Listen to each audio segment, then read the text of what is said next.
c'est l'odeur qui vous agresse.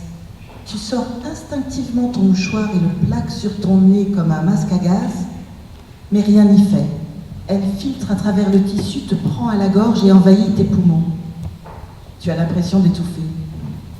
Vous êtes obligés, Armando et toi, de jouer à saute-mouton avec les tas de détritus que la pluie a déversés sur la route, des sacs en plastique, des déchets biomédicaux, des ordures ménagères, et tu n'en doutes pas des excréments humains, car quand on n'a pas de toilette, on défèque dans la nature.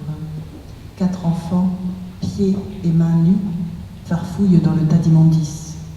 Plus loin, un autre, assis tout seul sur le tas de poubelles, est en train de manger un morceau de pain. Vous continuez de marcher. Les premières maisons se situent tout juste en bordure de la décharge et tu te demandes comment leurs habitants arrivent à vivre dans une telle puanteur.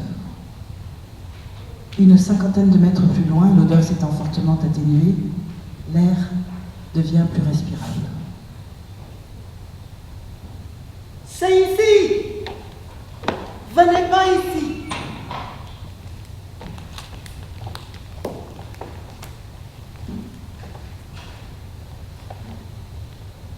Je suis Adama. Voulez-vous boire quelque chose? Non, merci. Nous n'avons pas le temps. Nous sommes vraiment pressés. Les autres femmes nous attendent à l'hôpital. Où sont les enfants? Ils sont avec nous. Comme je vous l'ai dit, la photo ressemble à ma voisine. Mais elle ne s'appelle pas Batatou. Elle s'appelle Voutela. Vous ne connaissez aucun membre de sa famille? Elle avait une tante. Du moins, c'est comme cela qu'elle me l'avait toujours présentée. Malheureusement, ça fait au moins 4 ans qu'elle est morte. Je suis sa seule amie. Peut-être que chez elle, on trouvera quelque chose? Allons-y alors. Adama sait où son amie cache sa clé. Elle la récupère et ouvre la porte. Une odeur de moisi stagne dans la maison restée close pendant plusieurs jours maintenant. Elle ouvre la grande fenêtre pour y laisser pénétrer l'air et la lumière. La maison a 2 chambres. Sur une petite table sont posées une casserole et 2 assiettes empilées l'une dans l'autre. 3 cancrelats, surpris par la lumière, courent sur la table et disparaissent. Adama soulève le couvercle de la marmite, une odeur de pourri s'en dégage et elle la referme aussitôt. Elle entre ensuite dans la seconde chambre, la chambre à coucher. Tu as l'impression de violer l'intimité de la propriétaire en y pénétrant.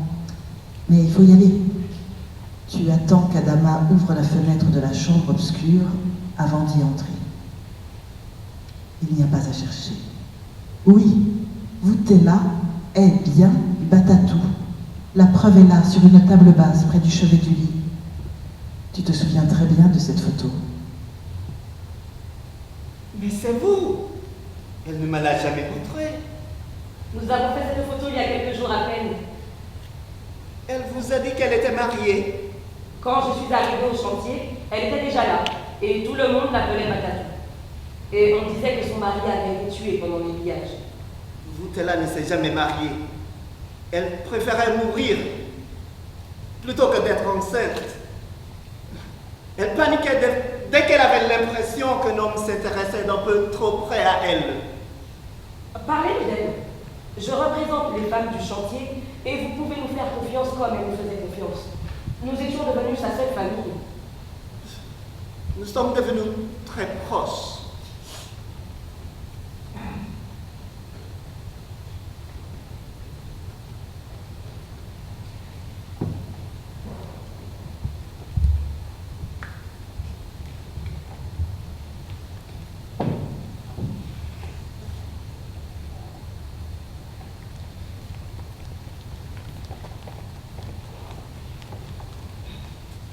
Nous sommes devenus très proches parce que ces salauds de soldats nous ont fait ça ensemble. Fait ça? Vous voulez dire, vous? Que s'est-il passé? Comment ça s'est passé? Ce ne sont pas des choses qu'on raconte facilement. La folie meurtrière des militaires vainqueurs.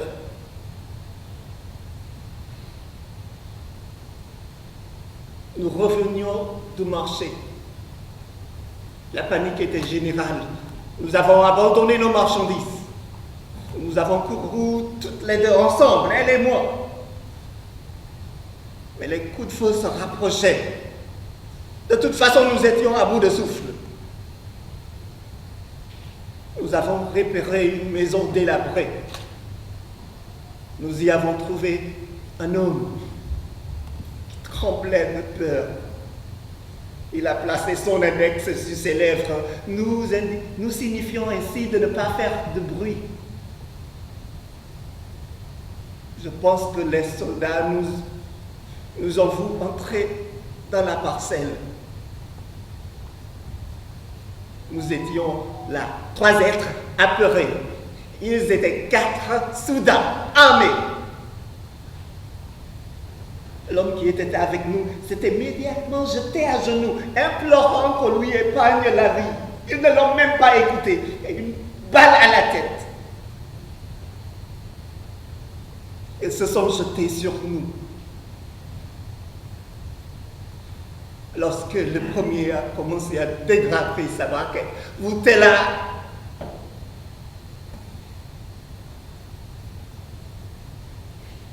Deux sont passés sur moi.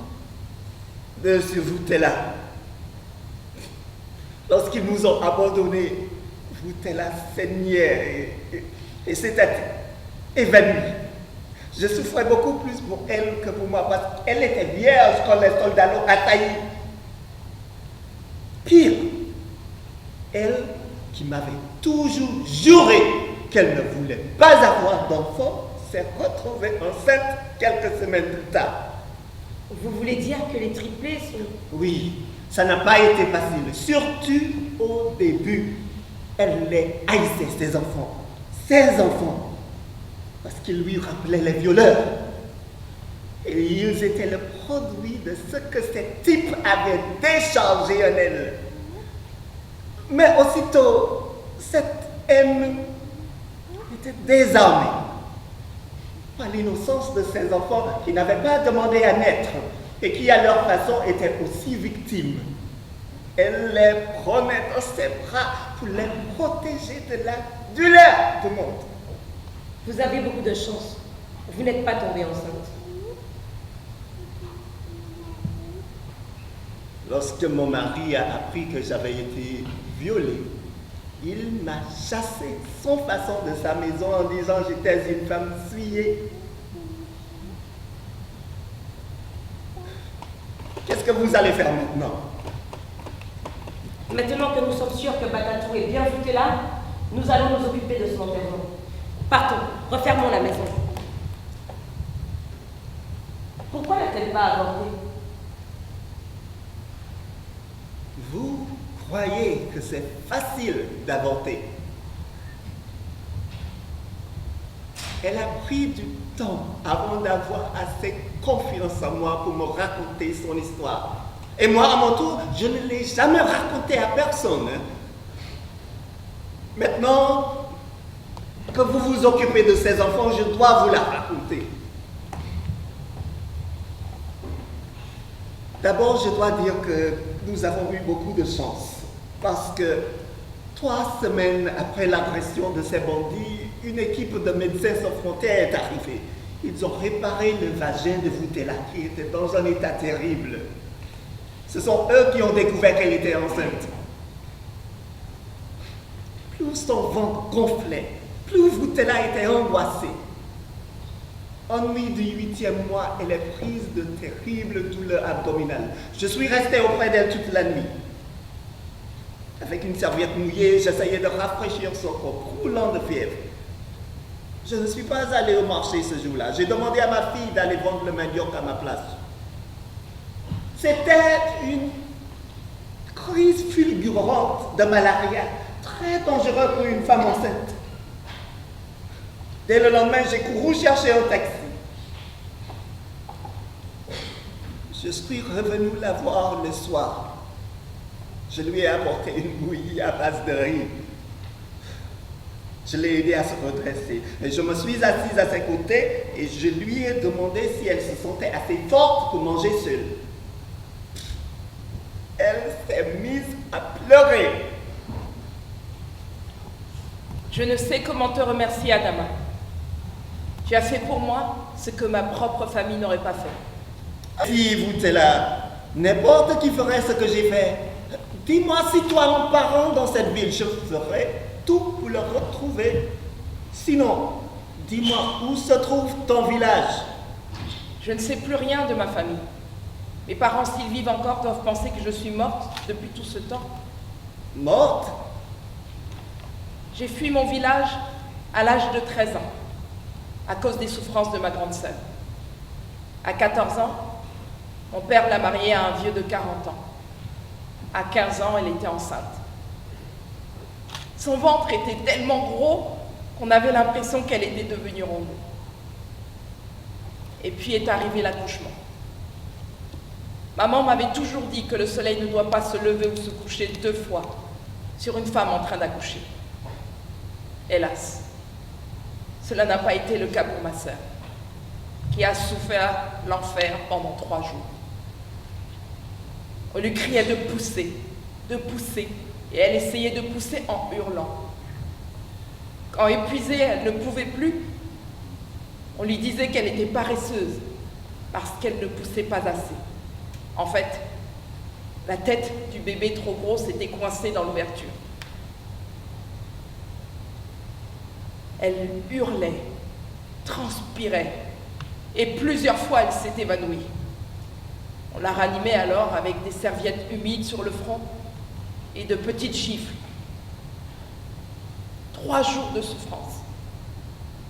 Ce n'est qu'au 4e qu'une sage-femme est arrivée. On avait envoyé quelqu'un la veille la chercher au dispensaire. Pour y aller, il fallait d'abord emprunter une pirogue et marcher pendant 1 heure encore. Le fœtus était déjà mort. Et la sage-femme a dû l'extraire avec un forceps. Ma sœur a survécu. Et je t'assure que j'aurais préféré qu'elle meure plutôt que de vivre ce qu'elle a vécu. Un trou a dû s'ouvrir quelque part dans son corps, puisqu'elle ne pouvait plus se retenir. Elle puait l'urine et le caca. Plus personne ne supportait d'être à côté d'elle. Son criminel de mari l'a répudiée. Il clamait même que ce qui était arrivé à ma sœur était une punition des dieux, ou des ancêtres, ou je ne sais quel interdit qu'elle aurait bravé. On ne pouvait pas l'emmener au dispensaire, car personne ne la voulait dans sa pirogue. Elle passait sa journée dans une cabane, en bois à la périphérie du village, abandonnée. J'étais la seule qui passait du temps avec elle.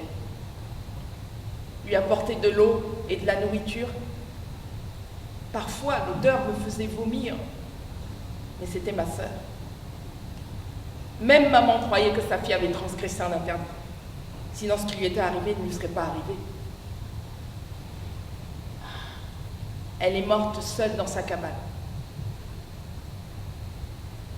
C'est moi qui ai découvert son corps le matin.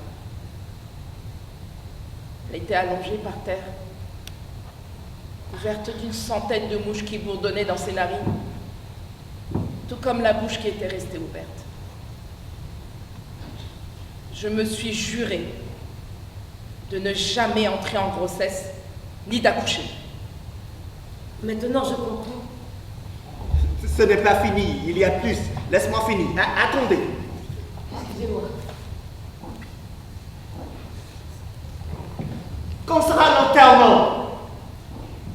Je tiens à être présente.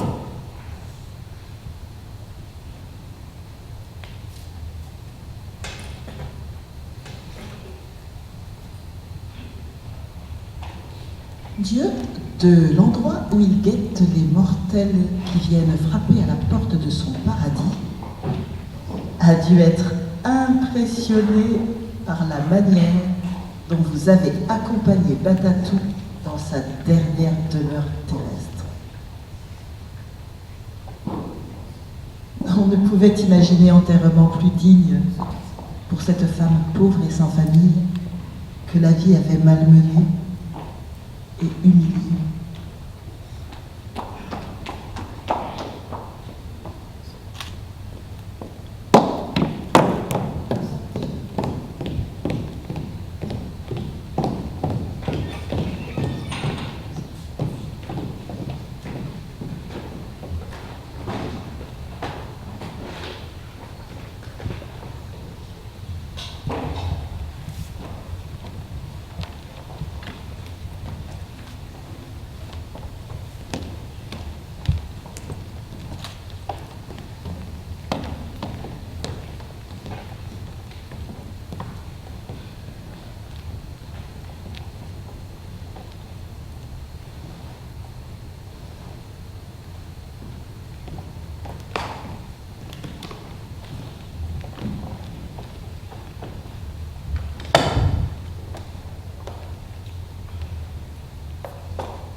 Quand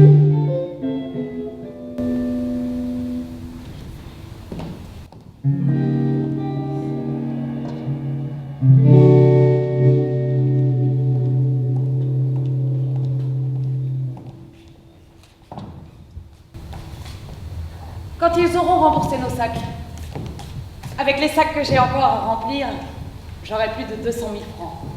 Dès que j'ai payé mes arriérés de loyer, je vais aller narguer, piéger, provoquer cette connasse. Et c'est à cause d'elle que je me suis retrouvée dans une telle merde.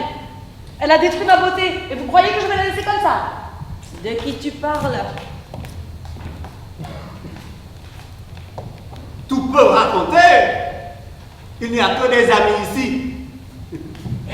De toute façon, tout le monde savait que tu étais le deuxième bureau de Bokolo. Gustave Bokolo, le sénateur. L'homme d'affaires. Celui qui possède au moins 3 boulangeries, 2 stations-service et bien plus encore. Lui-même, oui. Un soir, j'avais des soucis. Je venais de quitter mon copain d'avant. Il n'était plus assez bien pour toi? Il était pas mal du tout, charmant. Mais plus radin que lui, tu meurs. C'était toujours une bagarre pour lui arracher l'argent du loyer. Attends, le gars ne me donnait même pas de quoi m'acheter une savonnette. Et ça sert à quoi d'avoir un petit ami s'il ne te nourrit pas, ne t'habille pas, ne paye pas le loyer? Non, le choc, c'est bien. Mais ça ne suffit pas, il faut aussi le chèque. Le choc? Bah oui. Tu sais bien, toi, le choc de Coroli. Un bon copain doit offrir 3 choses. Le choc, le chic et le chèque. Je l'ai viré. Mais j'étais fauchée. La fin du mois approchait. Il fallait payer le loyer. À force de retourner tout ça dans ma tête, seule dans ma chambre, un samedi soir en plus, je me suis levée. Je me suis regardée devant la glace et je me suis dit, Anne-Marie, tu es jeune, tu es belle, ce n'est pas en restant enfermée que tu résoudras tes problèmes. Je suis allée chez Jenny, un bar, pour me laisser entrer avec. J'avais tout juste de quoi me payer une bière locale. Mais je sais faire durer une consommation quand c'est nécessaire. À peine installé, un type s'est amené vers moi et a commencé à me baratiner. Mais ils sont quand même incroyables, les hommes. Parce qu'une femme est seule dans un bar, c'est forcément qu'elle cherche un mec. Après lui, 3 autres loustiques. Je n'étais certainement pas venue pour me faire draguer par n'importe quel malotru. Je n'avais plus qu'une envie, m'en aller. C'est à cet instant qu'un serveur s'est approché de moi avec une bouteille de bière et un verre sur son plateau. Une bière danoise, je crois, la plus chère de la maison. De la part d'un admirateur. Vous pouvez changer si vous préférez boire autre chose. Une margarita.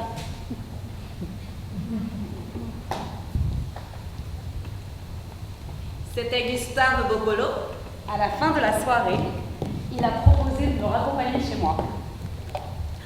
Je n'étais jamais montée dans une voiture climatisée, avec gros pneus et vitres fumées.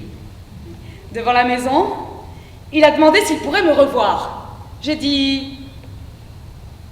Je ne sais pas. Oh, Anne-Marie, cela me plairait vraiment de te revoir. Voici mon numéro de téléphone. C'est mon portable. Tu peux m'appeler dès que tu en auras envie. Bien pratique le portable pour les hommes mariés. Marié et père de 4 ou 5 enfants. Mais ça n'est pas mon problème. Tu n'as pas de portable? Oh, dès demain, je vais t'en offrir un. Un portable? Toutes mes amies en avaient. Je l'ai appelé le lendemain d'une cabine téléphonique.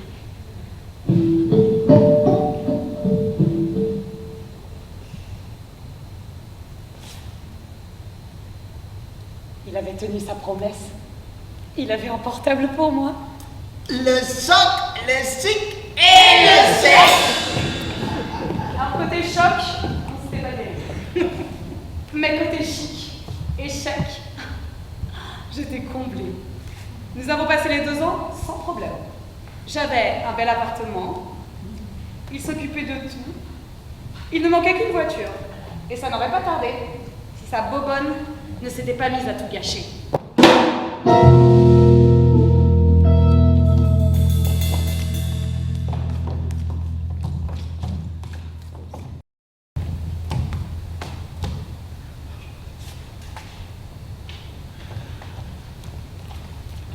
Je ne vais pas vous cacher la vérité. La situation est grave. Le pire peut arriver d'un moment à l'autre.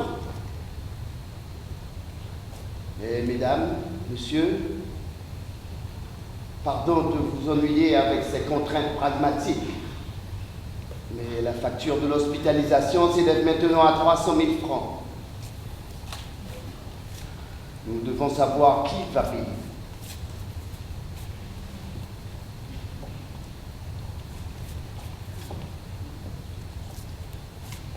Notre association.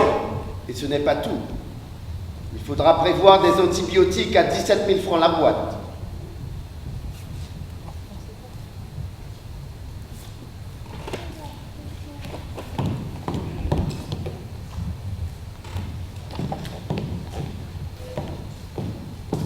Armando, Je t'attendais. c'est gentil, merci. Regarde, nous avons du soutien. Nous avons du soutien.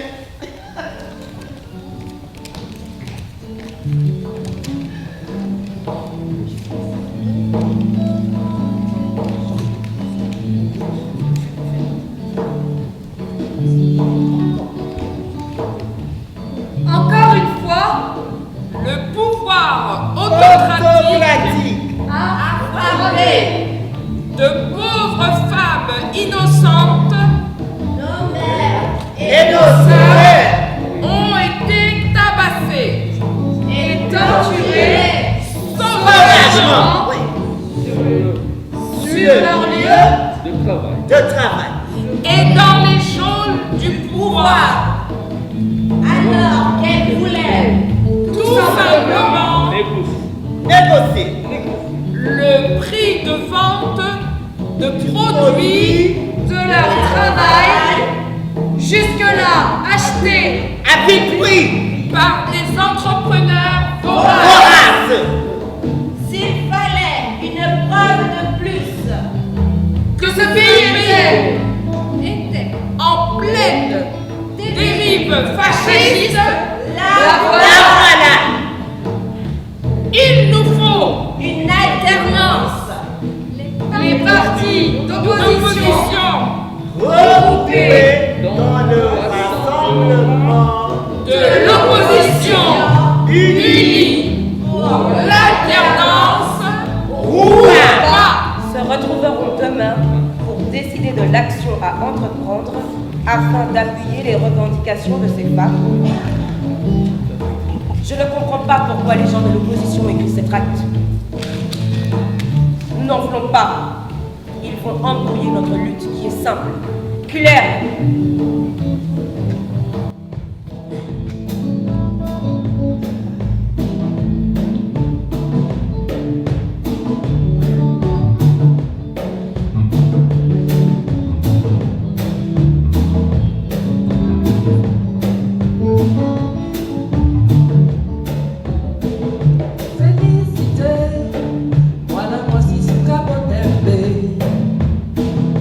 Oya lelo, oni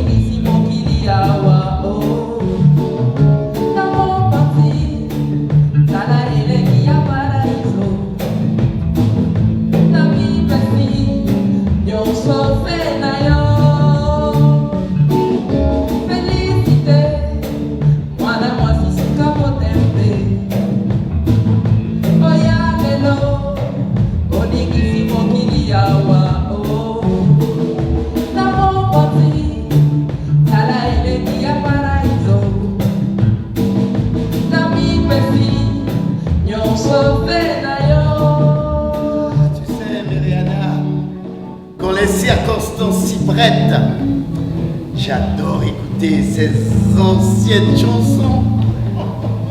Arrête-toi devant ce kiosque, s'il te plaît.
Quand tu avais appris par la radio que le gouvernement construisait un aéroport de classe internationale dans le nord du pays, ça t'avait laissé indifférente.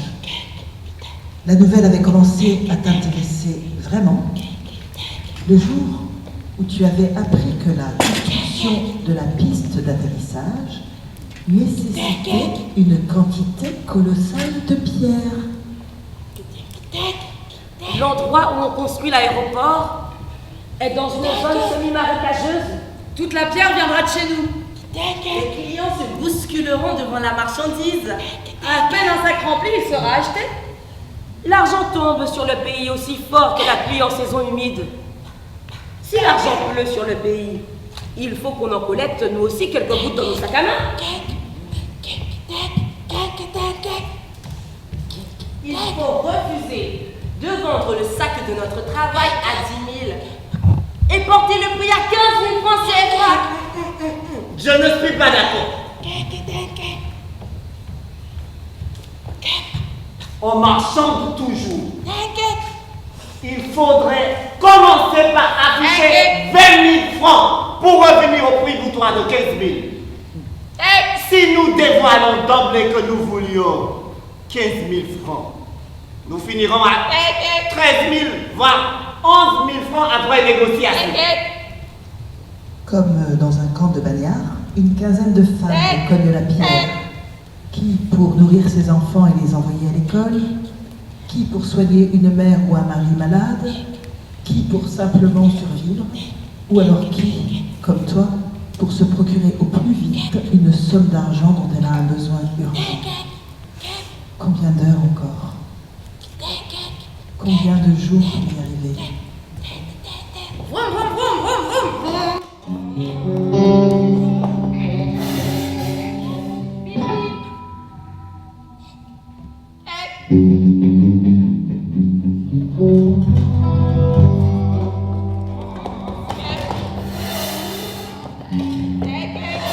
Oh là, facile.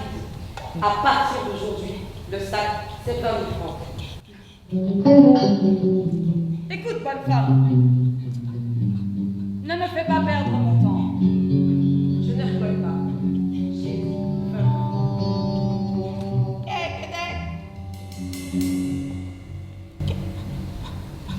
T'es folle ou quoi? Qui va t'acheter tes cailloux pour 20 000? Eh ben tant pis pour toi. T'as qu'à bouffer des cailloux si tu veux.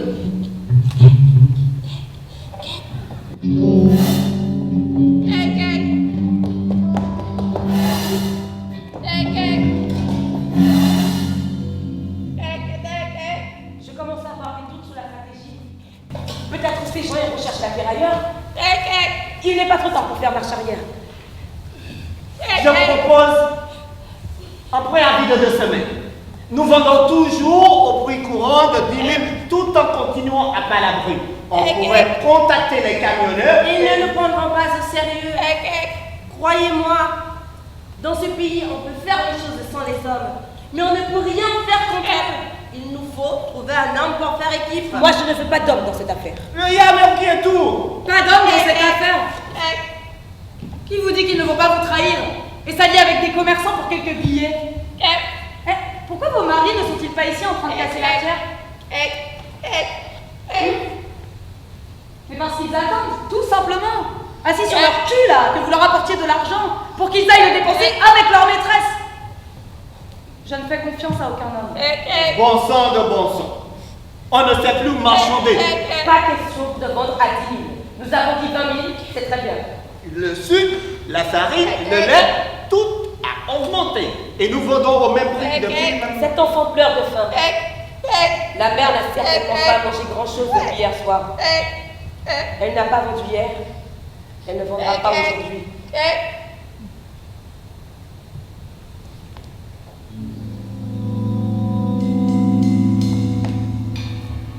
Ne pensez pas que parce que je suis une mère seule avec 2 enfants en bas âge, je suis plus en difficulté que vous. C'est vrai, je n'ai pas bien mangé hier soir. Mais rassurez-vous, il me reste assez de bouillie pour les enfants, un peu de riz et de foufou pour tenir encore quelques jours. Je ne sais pas ce que nous allons gagner ou perdre. Si nous avons fait une bêtise, je ne sais pas. Mais j'accepte toutes les propositions que vous ferez. Continuez à refuser de vendre nos sacs à 10 000, je suis d'accord. Abandonner l'idée, j'accepte aussi, car j'ai confiance en vous. Quand les enfants commenceront à trop souffrir, quand vraiment je serai acculée et qu'il ne restera plus un morceau de sucre ou un grain de riz à la maison, je viendrai vous dire, mes sœurs, pardonnez-moi. Je ne peux plus continuer la lutte avec vous. J'abandonne. Et je serai prête à vendre mon sac à moitié prix. Mais pour le moment, je suis avec vous. J'ai 2 mois de retard de loyer. Et malgré tout cela, je dis que je suis avec vous. Tout comme Batatou, je suis prête à aller jusqu'au bout. Attendez, on va faire des photos souvenirs. Et une spéciale avec Patatou.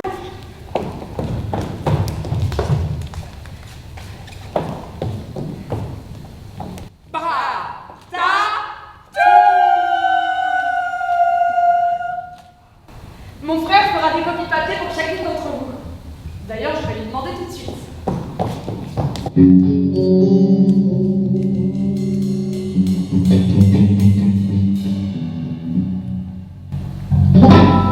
nous avait dit qu'il ne reviendrait pas.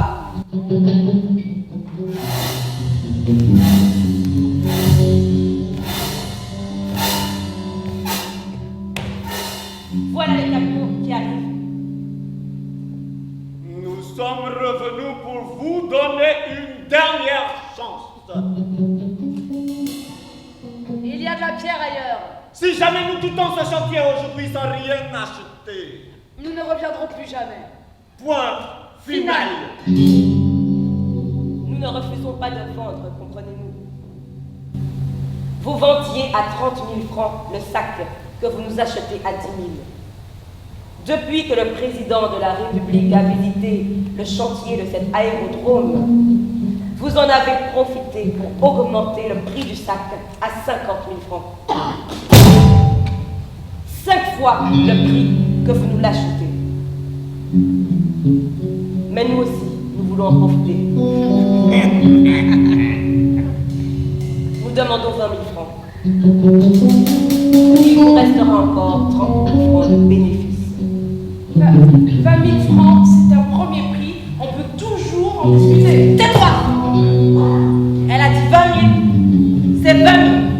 Quand on est analphabète comme vous, on ne parle pas de ce qu'on ne connaît pas. Vous pensez que vos sacs vont aller à pied jusqu'au chantier de l'aéroport? Savez-vous qu'en plus de l'essence, il faut vidanger un camion? Graisser les essieux? Changer la batterie!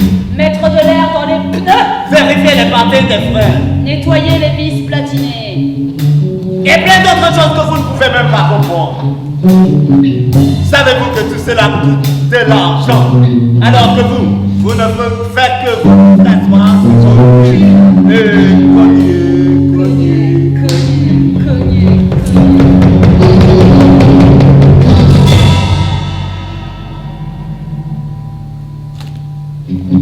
Ne savez-vous pas que le président tient à ce que ce chantier soit terminé avant la fête de l'indépendance?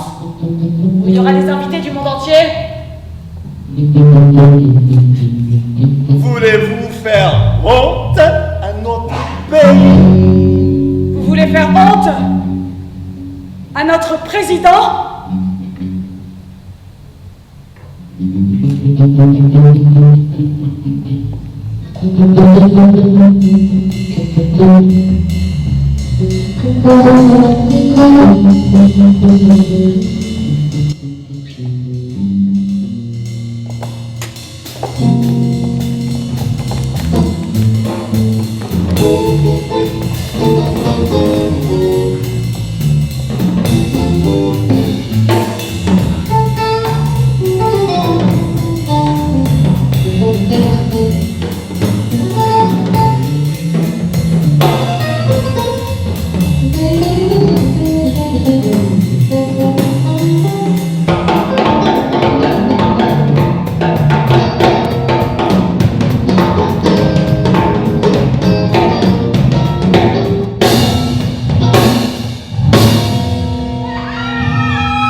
d'intérêt général.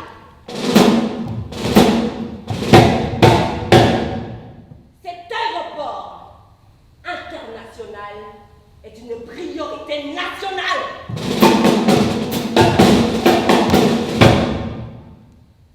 Il doit être terminé avant la grande fête de l'indépendance.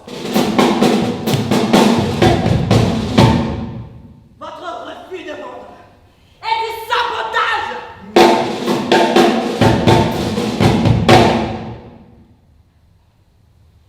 Ce ne seront certainement pas des tâcherons comme vous qui vont. Si le président a besoin de nos sacs, il nous les achète à 20 000 francs.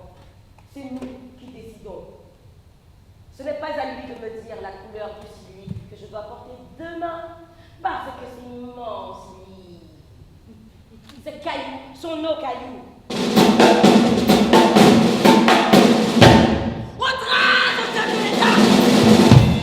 Va dire au président que je préférerais encore 1000 fois lui donner mes fesses gratuitement plutôt que de lui donner nos sacs pour 10 000 francs.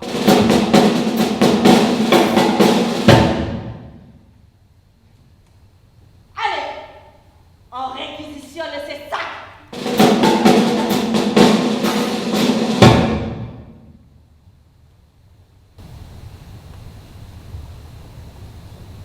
Vous viendrez vous faire payer au commissariat central de la police.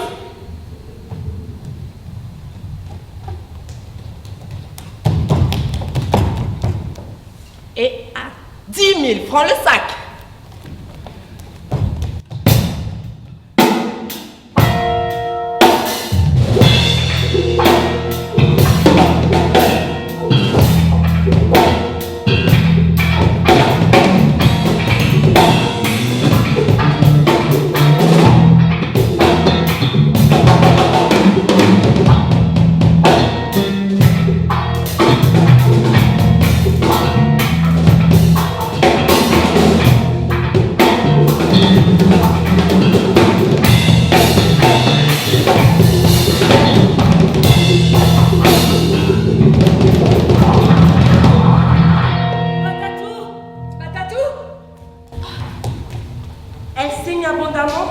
Il faut la transporter.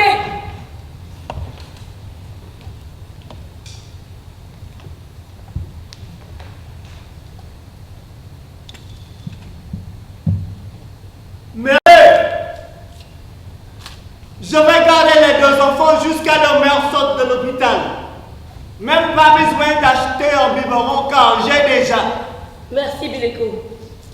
Mais pas question de prendre les deux. Je prends l'autre bébé. Moi aussi, j'ai un biberon.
camarades. Ils nous ont volé notre marchandise.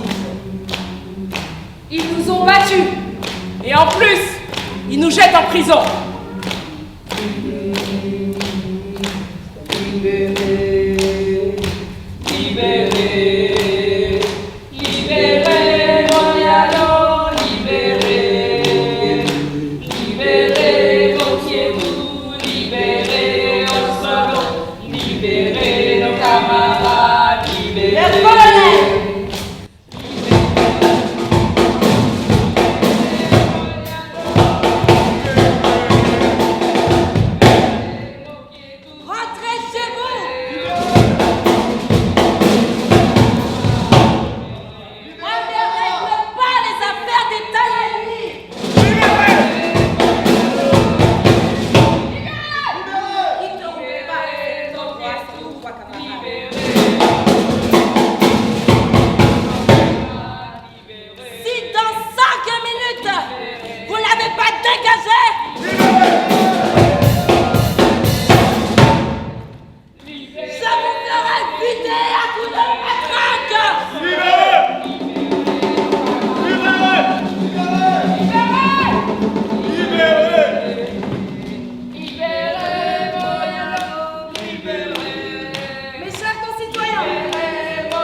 Par contre, nous exigeons la libération immédiate, nous disons bien immédiate, de nos camarades. Sans cela, nous ne partirons pas. Nous n'avons pas confiance en vos promesses. Qu'est-ce qui nous dit qu'il n'est pas en train de mentir à cette femme? Libérez! Vous osez traiter de mon père un député conseiller auprès de Madame la Présidente? Cela s'appelle outrage à l'État.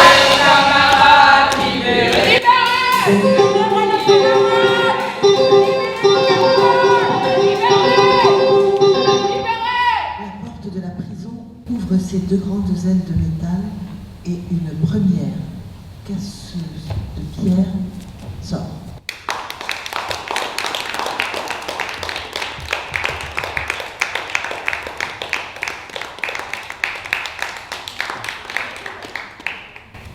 Merci.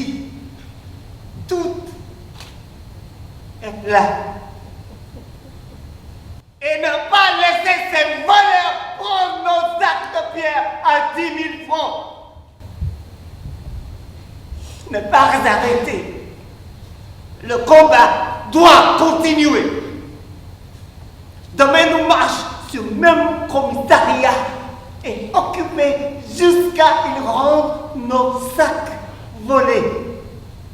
Donc, rendez-vous demain.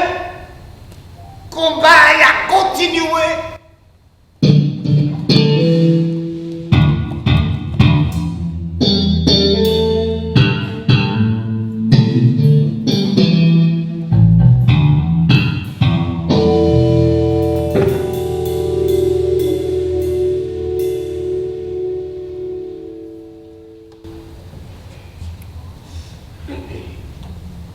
Chères sœurs et camarades, nous sommes des femmes qui essayons de gagner notre vie.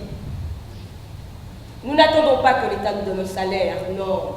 Nous sommes des femmes actives. Et tout ce que nous voulons, c'est qu'on nous achète notre marchandise à son juste prix. Parce que nous étions des dizaines devant la prison du commissariat, ils ont relâché nos camarades Moyalo, Mokietou et Osolo. Je vous le dis, mes sœurs, de la même façon, nous récupérerons les sacs qu'ils nous ont volés. Ces hommes qui ont volé nos cailloux pensent que parce que nous sommes femmes, nous allons nous taire comme d'habitude. Quand ils nous battent au foyer, nous ne disons rien. Quand ils nous chassent et qu'ils récupèrent tous nos biens à la mort de nos maris, nous ne disons rien. Quand ils nous violent et qu'en réponse à nos plaintes, ils nous disent que nous l'avons bien cherché, nous ne disons toujours rien. Aujourd'hui, une fois encore, ces hommes pensent qu'en prenant de force nos cailloux, nous allons nous taire comme d'habitude. Eh bien non, cette fois-ci, ils se trompent. Ne sommes-nous des femmes que pour souffrir? Non. Non, non, non et non. Nous irons camper devant le commissariat. Oui. Qu'il fasse soleil ou qu'il pleuve, nous resterons devant le commissariat avec nos nattes et nos enfants. Et vos maris aussi. Parce qu'il faut bien qu'ils servent à quelque chose. Je représente les femmes du marché. Les femmes qui souffront au marché. Nous allons marcher avec vous. Nous serons à vos côtés. Et comme le dit le collègue, nous amènerons aussi nos maris. Car il faut bien qu'ils servent à quelque chose. Mais qu'est-ce qu'on attend? Le commissariat est à moins d'1 kilomètre. Allons-y. Allez. Bilala, attendez. Ne partez pas encore. Bilala, lève la main pour dire quelque chose. C'est important. Vas-y, Bilala, parle. Il ne faut pas marcher. Les soldats vont nous tuer. Ils tirent toujours quand il y a une manifestation. Mon oncle a été tué quand avec d'autres retraités, ils avaient protesté devant la Caisse nationale de retraite. Mais, Bilala, il fallait parler avant. Tu parlais tellement bien.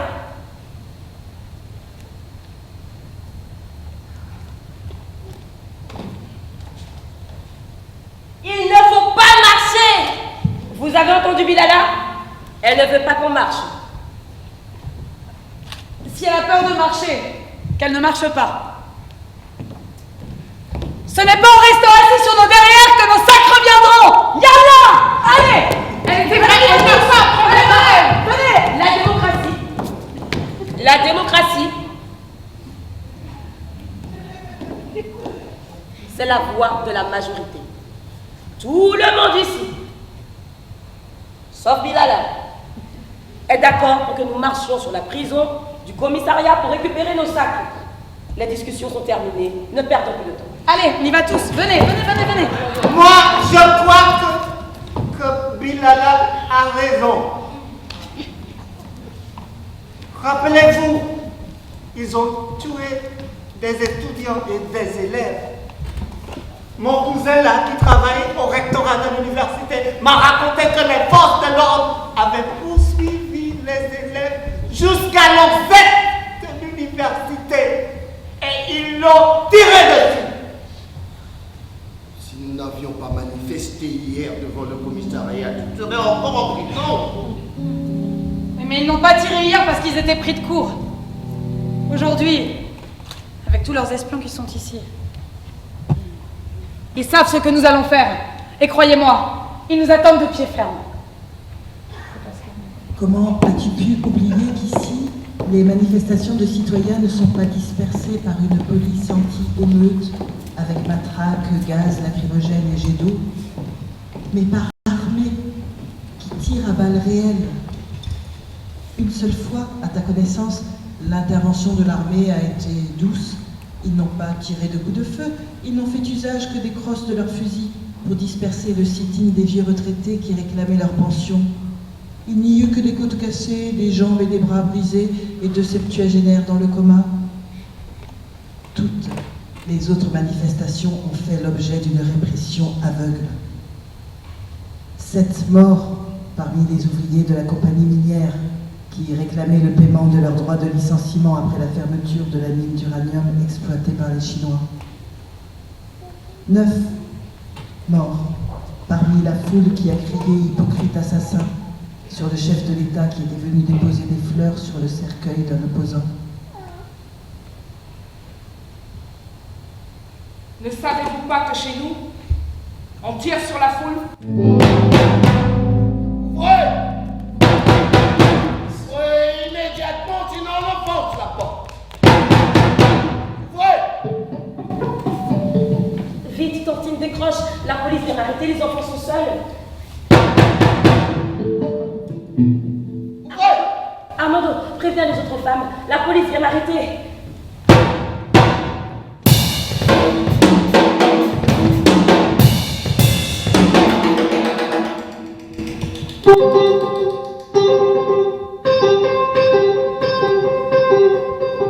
Quand même, personne de la famille ne s'est présenté malgré toutes les démarches. Ce n'est pas possible que Batatou n'ait pas un oncle, un neveu ou une tante quelque part dans une ville ou un village. Il faudrait peut-être lancer un appel radio pendant les communiqués nécrologiques de l'après-midi.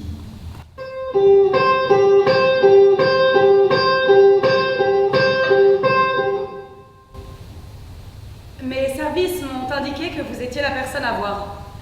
Ministère de la Femme et des Handicapés. J'ai demandé à mon cabinet de prendre rendez-vous au plus vite avec vous pour organiser une rencontre. Le résultat, ils vous kidnappent.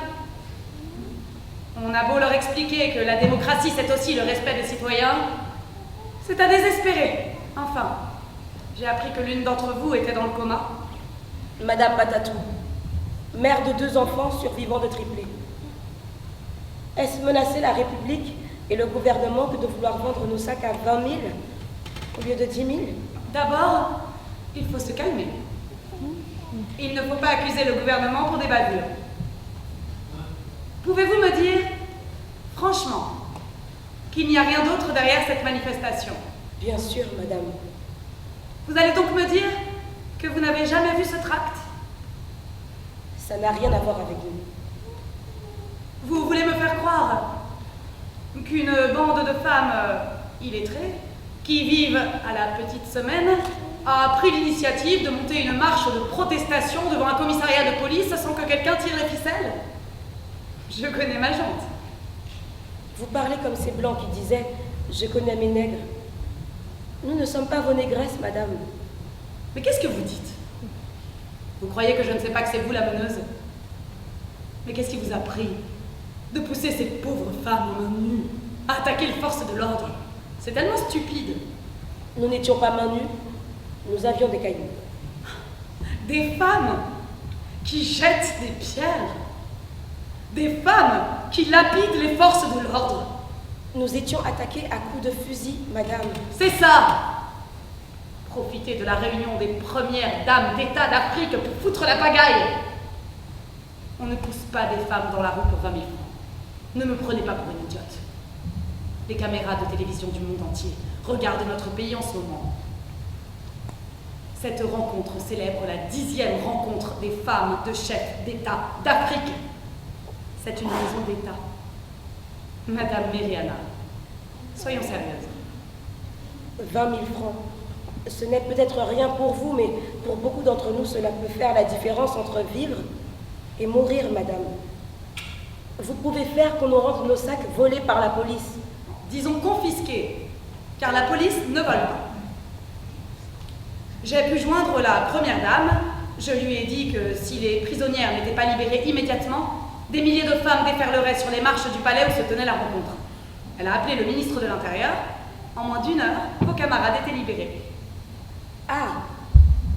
Nous avons été surprises par la facilité avec laquelle nous avons obtenu la libération de nos camarades et sans brutalité contre nous.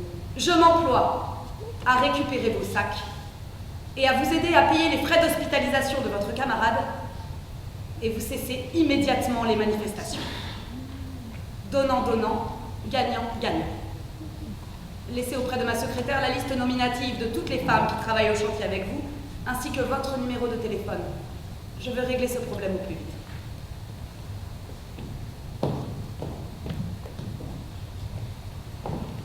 Je ne pensais pas vous revoir si vite. J'ai reçu un coup de fil de la femme du président. Vous vous expliquerez directement auprès d'elle.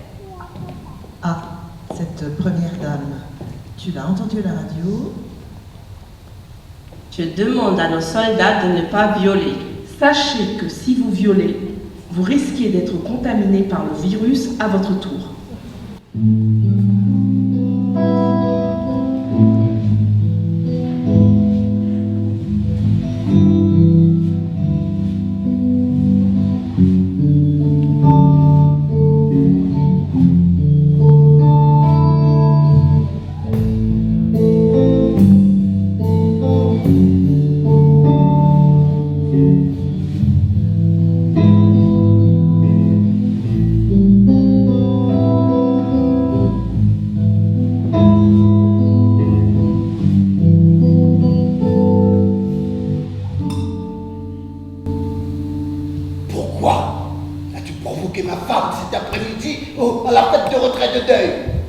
C'est l'enfer à la maison. C'est elle qui m'a provoqué.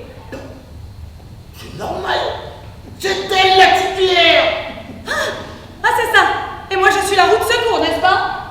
Ce n'est pas parce que tu me payes le loyer que tu dois me considérer comme un objet. Oh, je ne te considère pas comme un objet. Je te demande d'être plus discrète et d'être reconnaissante pour tout ce que je fais pour toi. Ah, parce que tu te crois généreux en plus? Ne me prends pas pour une idiote. Tu viens chercher auprès de moi ce que ta femme ne peut pas te donner. Ne se te pas la femme. Alors va la rejoindre et fous-moi la paix. Allez, sors de chez moi!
Gustave a reconnu sa femme.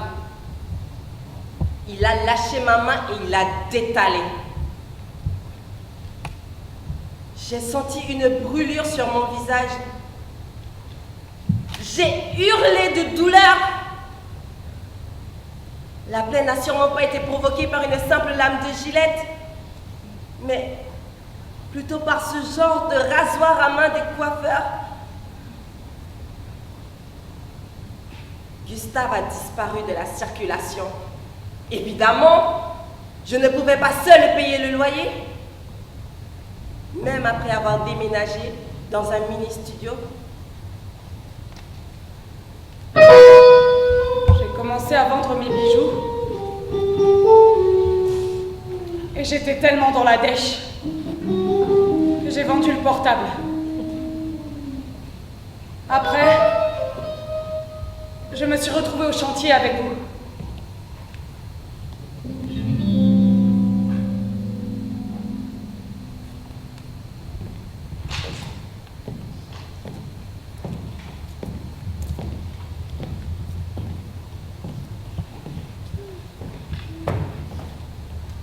Vous êtes bien jeune. Vous pourriez être ma fille, vous savez. Vous avez entendu parler de l'ONG Enfance Solidarité, n'est-ce pas? Vous savez qui la dirige? Pourquoi n'êtes-vous pas venu me voir pour me poser votre problème? Ne savez-vous pas que cette ONG s'occupe aussi de tout ce qui touche à la femme? Parce que revendiquer un juste prix pour sa marchandise n'est pas un problème spécifique des femmes. Écoutez, je ne vois pas le genre de problème que vous pouvez avoir et que je ne peux pas résoudre. Nos sacs de cailloux. Je sais. Vous voulez les vendre à 20 000. Je sais que vous avez besoin de... 100 000 francs. Ce n'est pas un problème. Il y a dans cette enveloppe bien plus qu'il n'en faut. Pour vous en sortir. Pour vos études, Pour votre avenir. elle est à vous. Ce qui se passe dans ce bureau reste dans ce bureau. Personne n'en saura jamais rien. Allez, tenez. Allez, tenez. Ce n'est rien, c'est juste pour vous aider. N'en faites pas un problème plus qu'il n'en faut. Ma fille, ne vous inquiétez pas. Vous n'êtes pas la première. À être raisonnable et à choisir vos priorités. Dans 2 heures environ, une équipe de télévision se trouvera à bon escient À l'endroit où vous allez tenir votre réunion. pour enregistrer votre déclaration. Vous annoncerez que vous acceptez de surseoir à vos revendications. Jusqu'à la fin de la réunion des premières dames d'Afrique. Bonne chance. Et je compte sur vous.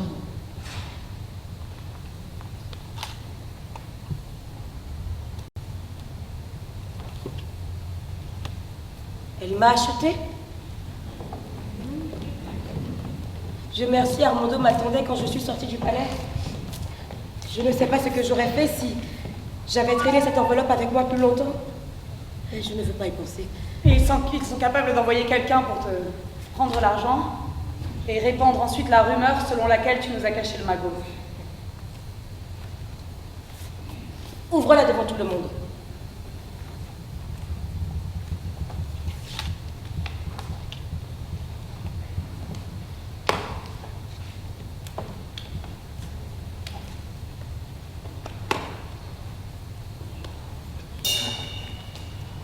Tout cet argent me fait peur. Il ne faut pas y toucher. Il faut le rendre. Et ce n'est pas son argent. C'est l'argent que son mari a volé au peuple. C'est notre argent. On prend juste la somme qu'il faut pour rembourser nos sacs et on rend le reste. Mais si nous nous payons avec de l'argent volé, nous sommes aussi des voleurs. Elle va être furieuse si nous refusons. Elle était tellement sûre que nous le prendrions qu'elle va envoyer une équipe de télé et de radio. On partage cet argent équitablement, au vu et au su de tout le monde. Elle comprendra ce que nous faisons avec l'argent de la corruption.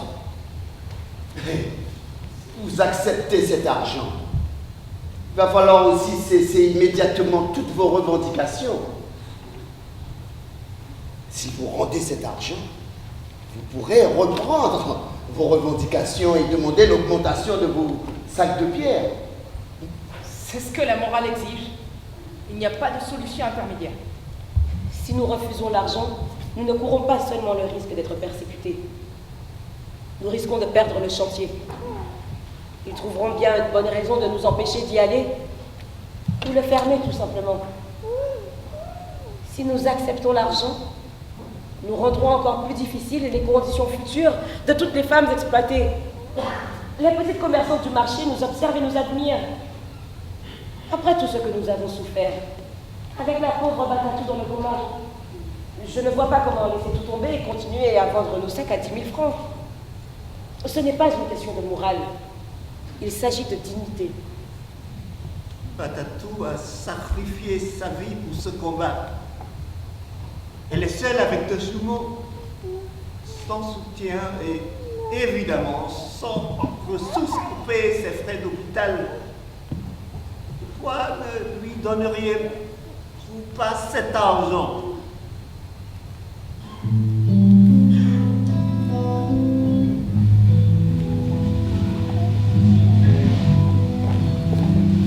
Méré, c'est toi qui parles à la vie. Non. Je pense qu'il faut un nouveau visage. On m'a déjà trouvé.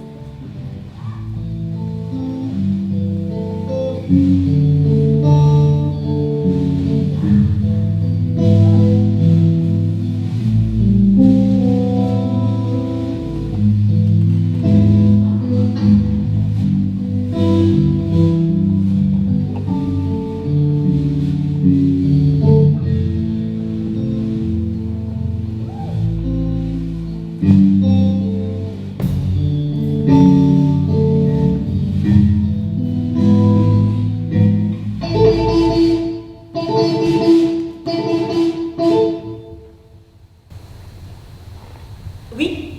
Allô? C'est bien le numéro donné à la télé concernant une certaine Batatou? oui. Vous la connaissez? Vous êtes un parent? Non, je ne suis pas de sa famille. J'ai vu la photo et elle ressemble à ma voisine de quartier. Et puis les détails, qu'elle cassait des pierres et qu'elle avait des triplés dont il ne reste que 2 enfants. Et puis, ça fait 3 jours qu'elle n'est pas rentrée chez elle. Or, je sais qu'elle ne connaît personne dans cette ville. Oui. C'est peut-être votre voisine de quartier. Vous avez dit qu'elle s'appelle Batatou. Oui, c'est comme ça. Je ne peux pas parler plus longtemps. Je suis dans un kiosque et la minute coûte 150 francs. Je n'ai que 300. Donnez-moi vite le numéro et je vous rappelle immédiatement. Tu peux utiliser mon téléphone. J'ai mis 10 000 francs ce matin.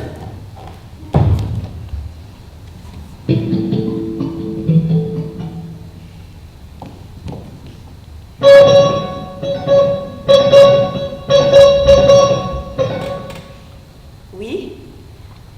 Est-ce bien le kiosque? Est-ce que la dame qui vient de me parler est là? Quelle dame? C'est un kiosque public, madame. Il y a beaucoup de dames qui appellent ici. Comment s'appelle-t-elle? Elle n'a pas laissé son nom. Dites Batatou. Appelez Batatou, elle se reconnaîtra. Je vous en prie, c'est urgent. Batatou, est-ce qu'il y a... Batatou? Batatou? Allô? C'est moi qui vous parlais. Comme je vous disais, la photo et les informations concordent avec ma voisine. Mais pas le nom et pas l'histoire du mari tué. Elle ne s'est jamais mariée. Est-ce que vous pourrez avoir la gentillesse de venir à l'hôpital pour voir si c'est bien elle? J'habite très loin et je n'ai pas d'argent pour un taxi. Bon, expliquez-nous exactement où vous habitez.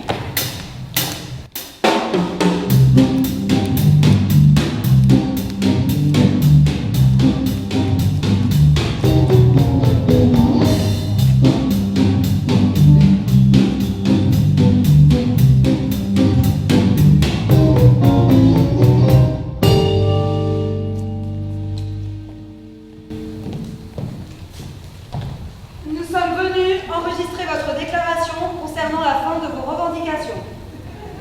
C'est Méré, notre chef et notre porte-parole. C'est à elle que vous devez vous adresser. Et nous sommes toutes derrière elle.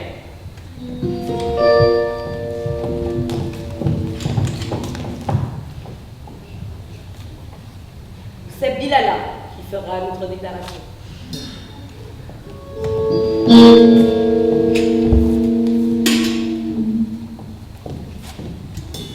On préfère que ce soit vous.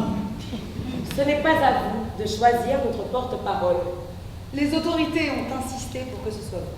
Bon, la présidente, c'est avec elle que vous avez traité et la courtoisie exige que... Je vous ai dit que c'est Bilala qui fera notre déclaration.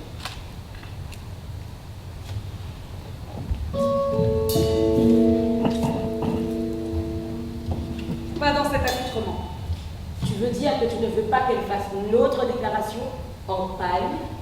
As-tu honte de notre culture et de la façon dont nos mères s'habillent? On s'en fout de vous. Si vous ne voulez pas de notre déclaration, il y a les radios étrangères. Quoi? C'est mon pagne qui ne vous plaît pas? Ah non, c'est pas du tout ça. Non. Non, c'est que la déclaration est très importante. Elle sera vue par nos autres étrangers.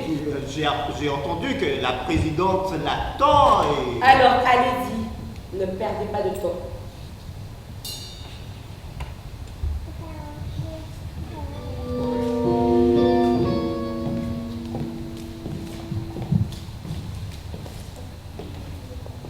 Madame, Bilala, c'est mon nom. Momo Bilala, vous avez suspendu vos revendications à la demande de très à cœur les problèmes des femmes de notre pays. Je vous prie de faire une déclaration en direct sur nos ondes. Bilala, à mon nom. Je parle ici au nom de toutes les femmes qui capétaient roche là-bas. Attendez, stop. Nous voulons que la déclaration soit en français. Commerçants Continue, qui Bilala, ne t'occupe pas de lui. revendaient nos sacs à 30 000 francs alors que nous les achetaient à 10 000 francs.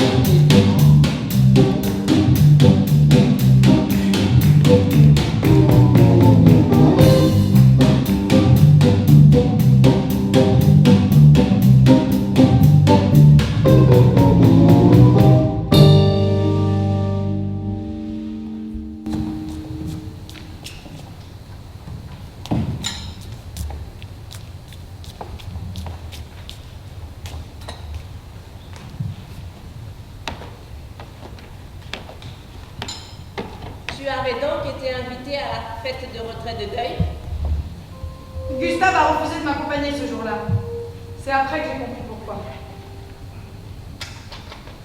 J'étais belle ce jour-là. Et quand on est belle, on le sait.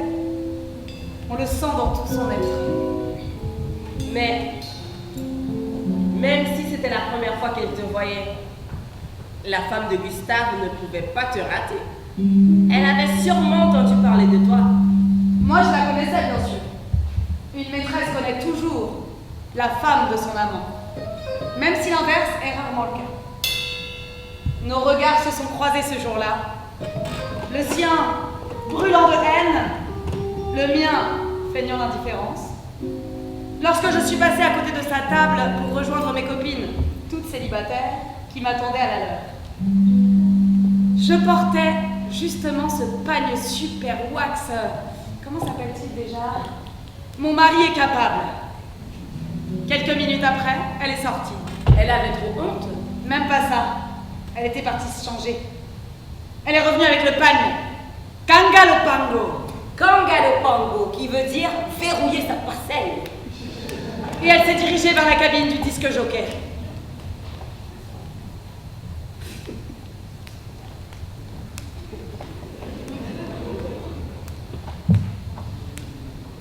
Bondanonga nayo kakaye kasongo lelo yo tokutali tomonani tokazola kaboye. Les rumeurs sur Marie-Val la décrivaient comme une femme belle, une femme fatale, une femme sensuelle, mais elle n'a rien d'exceptionnel. Tout ce qu'elle possède j'ai en lui, tout ce que j'ai c'est ce qu'elle veut, bien banale et bien sotte. C'est mon choix ne vaut pas la dot. Ça là ne sauve yo se vole ki mama finga tunga ngasela zela wa. Insulte-moi, méprise-moi, raconte ce que tu veux. La famille doit reconnaître le corps avant le dépôt à la morgue. Vous êtes ses parents? Oui, sa cousine. Je suis son oncle. Et moi je suis... Ça suffit. Vos cartes d'identité.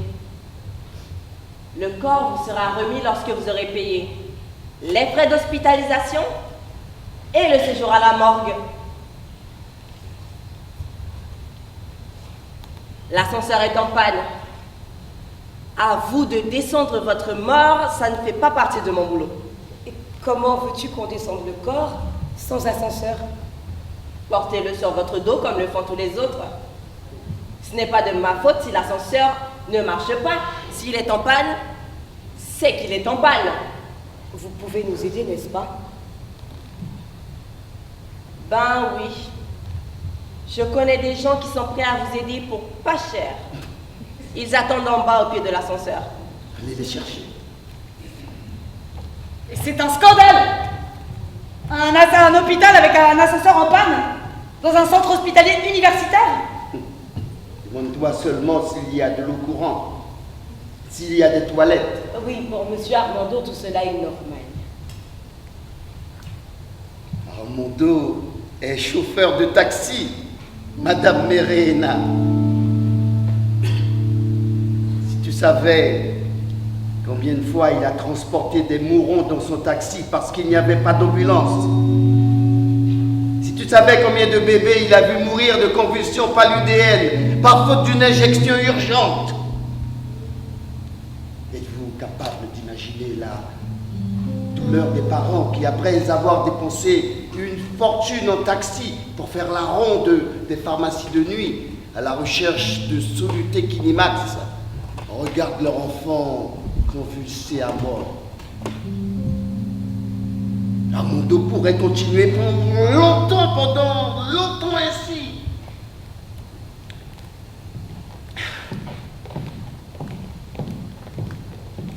Heureusement, Dieu merci, il y a des gens pour tirer parti de cette situation. Il n'y a pas d'eau courante à l'hôpital. Alors il y a des gens qui montent et qui descendent les escaliers pour vous vendre des bidons d'eau. Il n'y a pas de toilette. Alors il y a des gens qui parcourent les salles, qui proposent de vider les seaux d'excréments ou de pansements souillés. Il n'y a pas d'ascenseur. Alors il y a des gens qui vont et viennent dans les couloirs et proposent aux malades qui ont eu la mauvaise idée de mourir à l'étage de descendre par les escaliers. Armando est au-delà de la colère, madame. Et il n'en veut pas à ce pauvre garçon qui ne fait que profiter du système. Soyez persuadés qu'il est de mèche avec ces porteurs de cadavres et qui touchera sa commission sur ceux que nous allons leur verser.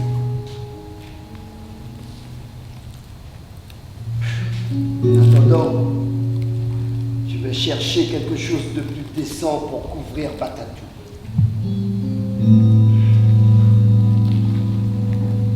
C'est bien ici la veille pour vous là. Enfin, Batatou.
Wiri kumavula utulunina na maka tele kivula umanje mama kibila oh mvula inokawe nkisambeta buriri kanumuna nzibula mputi wa widikile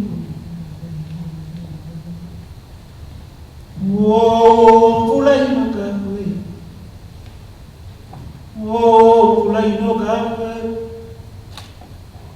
oh mvula inokawe isambeta buriri kanumuna